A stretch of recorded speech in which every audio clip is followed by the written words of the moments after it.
Right now, somewhere in your home, your dog is sending you a message, not metaphorically, not poetically. Right now, a specific signal, a specific meaning, built and refined across 40,000 years of living next to humans and aimed entirely at you. And there's about an 80% chance you're going to miss it. Most owners think their dog is being cute, or weird, or annoying, or random. It's none of those things. It's language. And the version of you who finishes this video sees your dog completely differently than the version of you who started it. We're going through 10 signals. 10. The first one happens every single day in your house, and you've almost certainly misread it. Number 7 is the one most owners react to with frustration when they should be reacting with attention. And number 10, I'll be honest with you, number 10 is the one I had to stop and breathe through when I first understood what it actually means.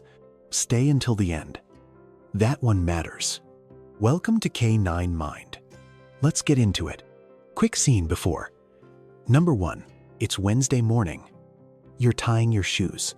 Your dog, let's call him Buddy, is sitting 3 feet away, watching. You don't notice what his body is doing. You won't notice it tomorrow either. By the end of this video, you won't be able to not notice it. You've seen this 100 times. You're on the couch or standing at the counter, and your dog walks up, locks eyes with you, and does the long dramatic stretch. Front paws forward, chest low, rear in the air. Most owners read this as he just woke up. It's not. It's a sentence. That posture has a name. It's called a play bow, and it's one of the most studied communication signals in the entire field of canine behavior. Dogs use it with other dogs. They use it with humans, and it means exactly one thing. Let's play. You, me, right now, but the play bow has cousins, and the cousins matter. Version 2, your dog stretches slowly, calmly, while near you. Soft eyes, loose muscles, no jump up at the end. That isn't an invitation. That's a declaration.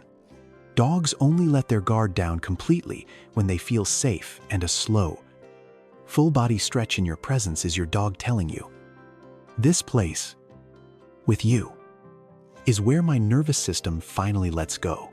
Version 3. You walk in the door after being gone. They don't just bark.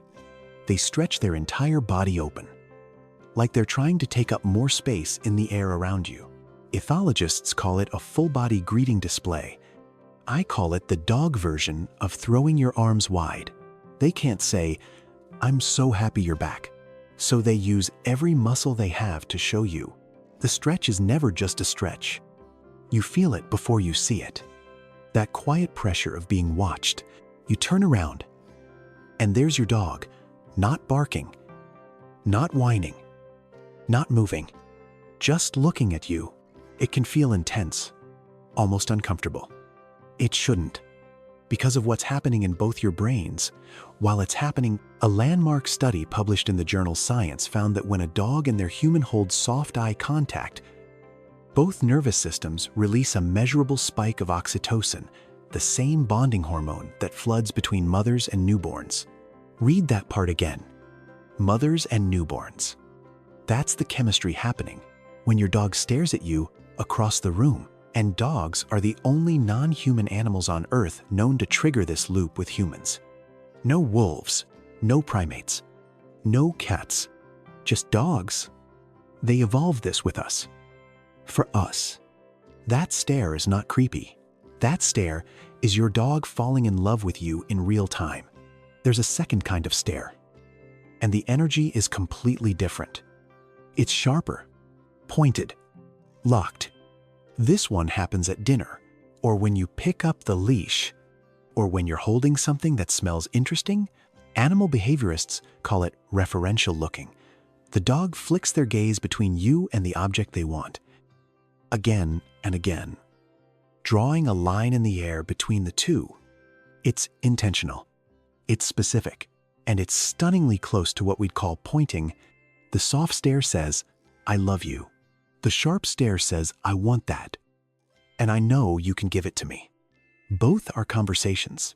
Both are happening every day in your house. And one quick rule before we move on: if you respond to the sharp stare every single time, instantly, your dog will escalate because you've trained the demand to work. Respond on your terms. Same time. Same way. Communication still works. You're just still the one running the room. Buddy stands up. He looks at you, walks 4 steps, stops, looks back. You don't move. He walks 4 more steps, looks back again, maybe a small whine. This is one of the most underrated displays of intelligence your dog will ever give you. It's called showing behavior, and it means your dog has already mapped your entire home in his head, identified a problem in that map, and decided you're the human who can fix it. He knows where the food bowl is. He knows where the leash hangs. He knows where the water dish goes empty before you notice. And when something in his world breaks, he doesn't bark at it. He comes to get you because you have hands. You have access. You're the one who solves things he can't. Researchers at the Family Dog Project in Budapest documented that when their first attempt to lead a human fails, dogs will change their strategy switch from glancing back to nudging, from nudging to whining, escalating until the human finally clues in. That's not instinct. That's problem solving. The next time your dog tries to take you somewhere, follow them. Every single time. There is always something waiting at the destination, a need, a problem, a thing they trust you to handle. That trust isn't free. They earned it by learning you. The least you can do is show up.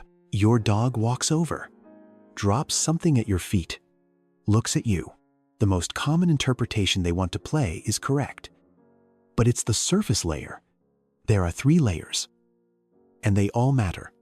Layer 1: invitation. The toy drop is one of the clearest play initiation signals dogs use, and studies show they do it more often with humans. They have a strong bond with. So when your dog brings you a ball, the message isn't just let's play. It's out of every option in this house. I picked you. Layer 2: the brag. Watch the body language. Is your dog prancing, carrying the toy high, maybe a small bark before the drop? That's not a play invitation. That's a trophy presentation. In working dog instinct, this behavior comes from prey delivery. The dog brings the catch back to the pack. Your dog caught something. Maybe a sock. Maybe a leaf. Maybe the same stuffed duck for the 800th time. And they want credit. Give it to them. Make it a moment. Layer 3. And this is the one that breaks people. Sometimes your dog will bring you the thing they love most. The toy they guard, the one they sleep with, the one they never share, and they'll just give it to you. No game, no request, no agenda. In dog social behavior, sharing a high-value resource is a high-trust act. It's the dog version of handing someone the only thing in the world that's truly yours. Your dog isn't playing. Your dog is saying you are the most important thing in my life. And I would like you to have this. The soft pat on your leg, the repeated paw on your arm while you scroll your phone. This one feels small. It is not small. The default message, and the one that's almost always true, is I want to be seen. Researchers call it attention-seeking contact behavior. And the data is brutal. It spikes the moment your attention goes elsewhere. Phone, laptop, TV, conversation. The moment your eyes leave them, the paw appears. Your dog has noticed every single time you've disappeared into a screen. They have a clock for it, and the paw is how they ask you to come back. There's a second version that happens around food. Tap, tap, tap. Rhythmic. Aimed at whatever you're holding. This is your dog pointing. It's the closest their anatomy gets to a finger. They see what they want. They know you have it. The request is fully formed, but the third version of the paw is the one I want you to actually remember.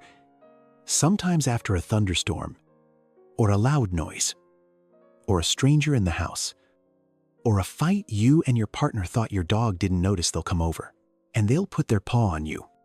Not insistent, not rhythmic, just resting.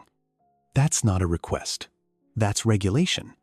They're using your body to settle their nervous system. Stop scrolling. Put your hand on top of their paw.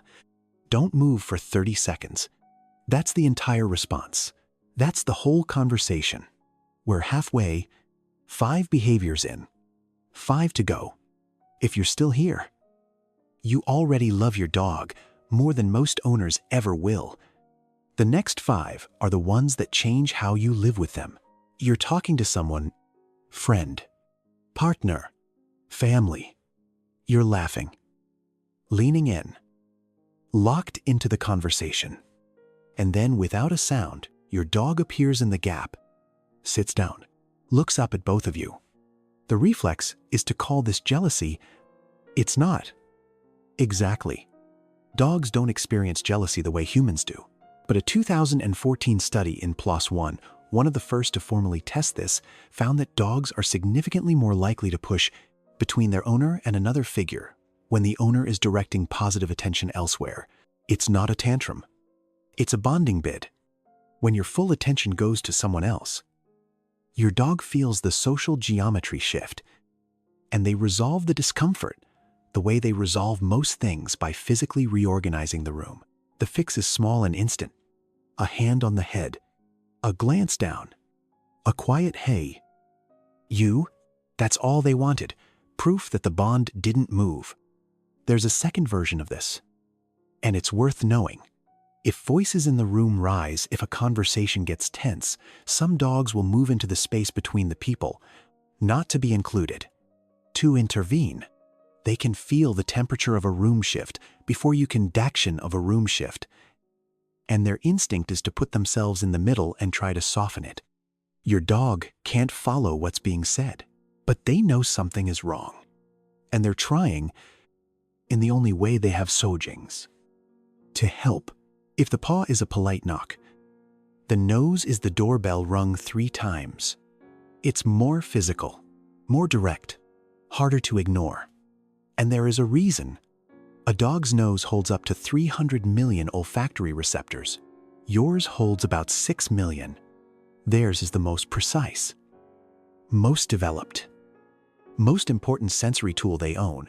So when your dog uses their nose to make contact with you, they're not just touching you. They're touching you with the most refined instrument in their entire body. Most often, and the nose nudge means, I tried the quieter signals. You didn't notice. This is the upgrade. The escalation is intentional. It says, this is too important to drop. When the nudge is aimed at something, you're holding a treat. A leash. A bag. It's targeted. It's a dog pointing with the most accurate pointing instrument they've got. The request is fully spelled out. But there is a third version of the nose nudge that I want you to learn to see. Because owners miss it constantly, and it matters more than the other 2 combined. After something stressful, a thunderstorm, a vet visit, a stranger in the house, a yelling match they didn't understand, your dog may come to you and just press their nose against you.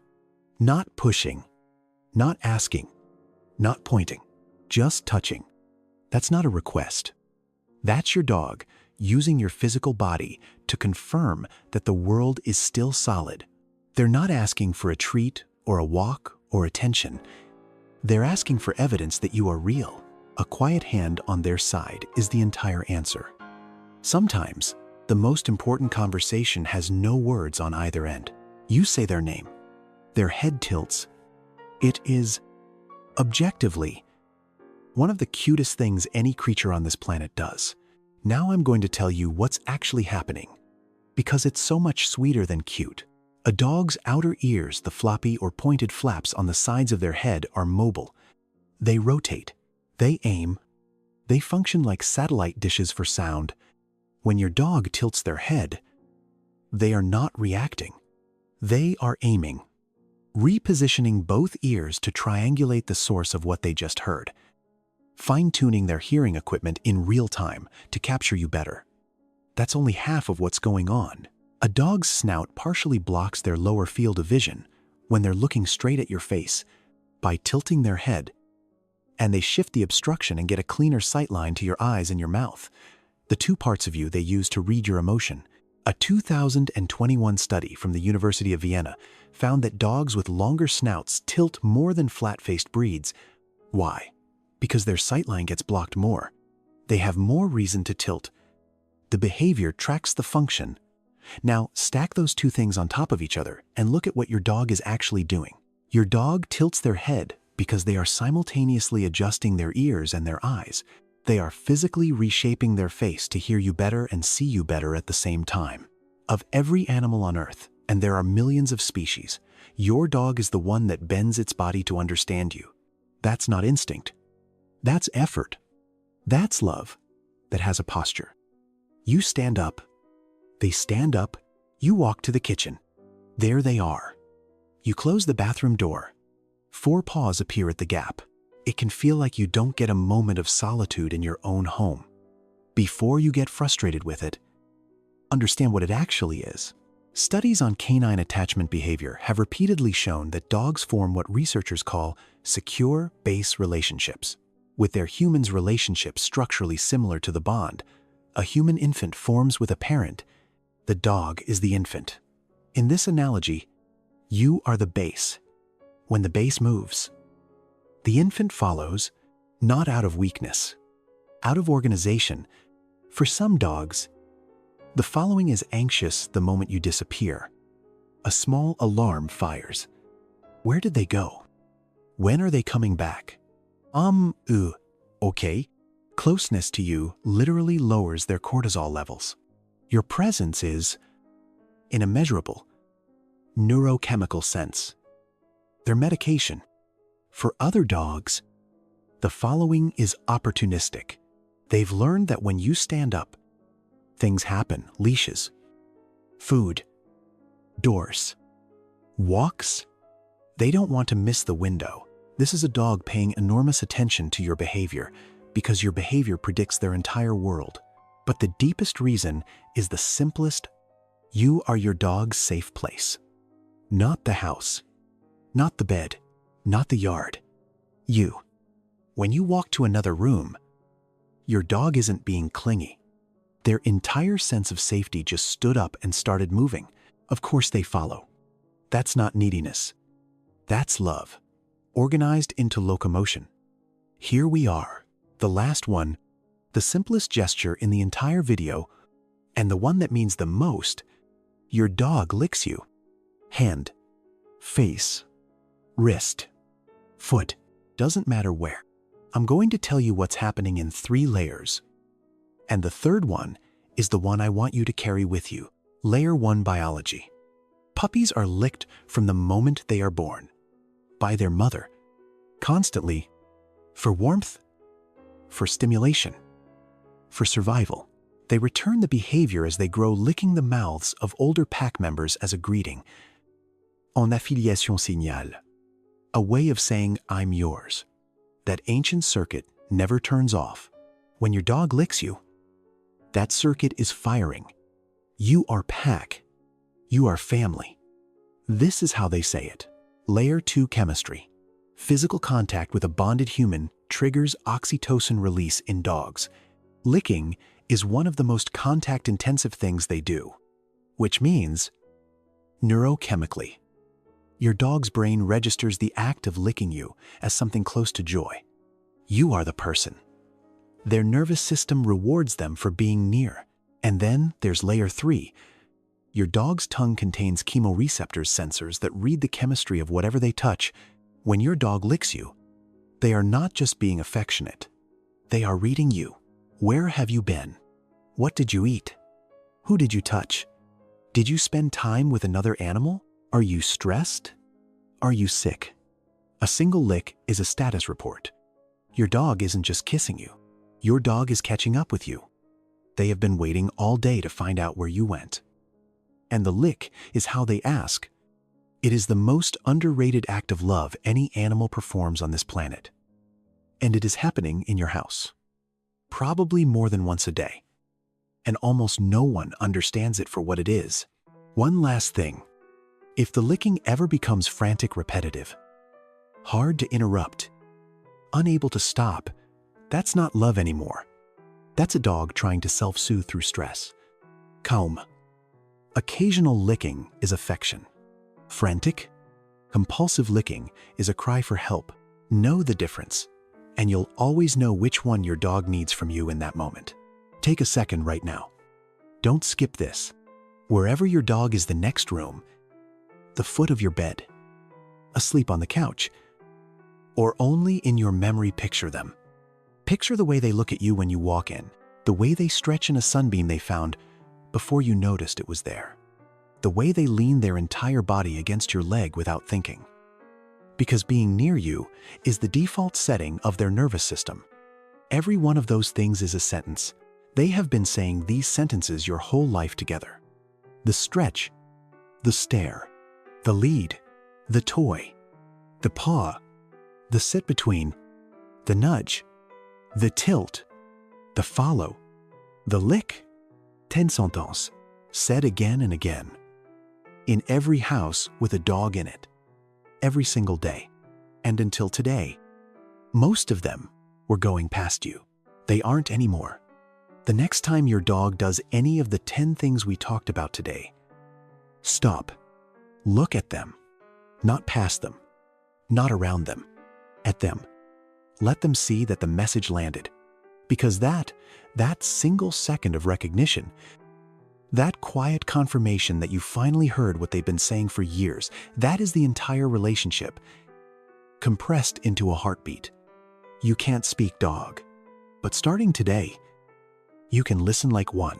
If this changed how you see your dog, even a little, do me one favor, subscribe to dogdecode.ru/. We do this every week. We go this deep on dog behavior every single time. Because your dog is trying to tell you things, and somebody has to translate. And in the comments, tell me which of the 10 you're going to watch for tonight. I read every single one. Now go find your dog. They've been waiting for you to notice.